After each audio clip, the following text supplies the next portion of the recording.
You know, it's always worth seeking out further advice when researching your family history. As a professional genealogist, I learn day in, day out. I never stop learning, and you should do the same.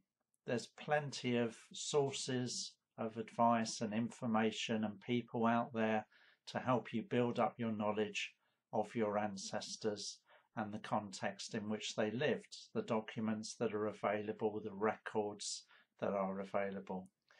The other thing I'm going to do this year is attend Who Do You Think You Are Live, which is the largest conference and exhibition on family history in the world, which is based in the UK.